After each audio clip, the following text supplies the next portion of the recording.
Hey guys, how's it going and welcome to the Mina channel, and today we have a discussion theory video. I haven't done one of these in a while. This one's gonna be Persona 5. However, there's gonna be some stuff that I'm gonna bring up from other Persona games.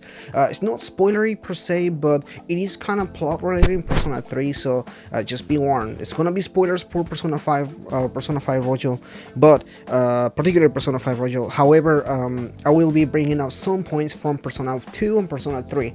So let's go ahead and start with the video. So one of the biggest plot twists in Persona 5 or Persona 5 Royal is when you find out that not only is Shido behind the incidents and everything, but he also has some research that he took from Futaba's mother regarding the cognitive science that they talk about in the game. So not only is that referenced once, it's actually referenced multiple times through Futaba's palace, but also when we're talking about Maruki, who is also investigating that or studying that. However, the thing that I had, one of the most things is they are not the only. This is not the only time that the cognitive science had been researched. In fact, there is a lot of other people that had researched it before and had a lot more studying done that any had. This is the reason why I don't believe that Shido was the main person in charge of what was happening. I feel like there was a group behind them, and that's where I'm gonna bring in my theory here today. So in Persona 3, one of the biggest twists, or one of the biggest things that you find in the story is Mitsuru, whose group behind them, the Kirijo group, had been heavily researching shadows and personas and the metaverse world. In that is the I'm sorry, in that is the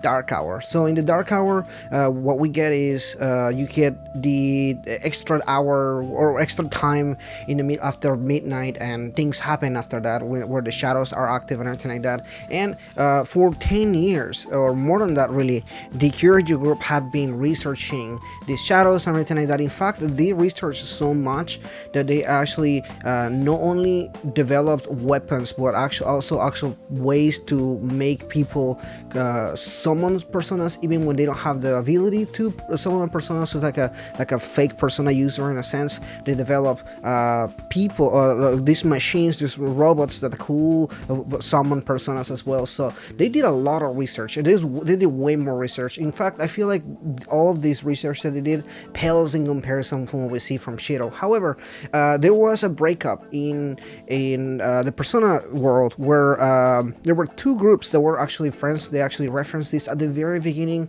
of the Persona games and Persona 3, and that is the Nanjo group and the Kyoryuger group used to be friends and used to do some business together.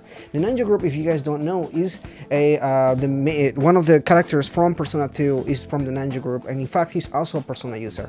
Now, why am I bringing all of these points together? Because I do believe that the Nanjo group was involved in the research with the Kyoryuger group when it came to what they were doing when studying shadows and personas, because both of those groups are aware, in fact, of the shadows and personas, and I believe they use their own knowledge to kind of develop all this other stuff that we see in the games. So my theory is either the Nanjo group or the Kyoryuger group, whatever is left of those groups, has had some involvement with Shido, which in turns into what we see that happens and the plots and everything like that.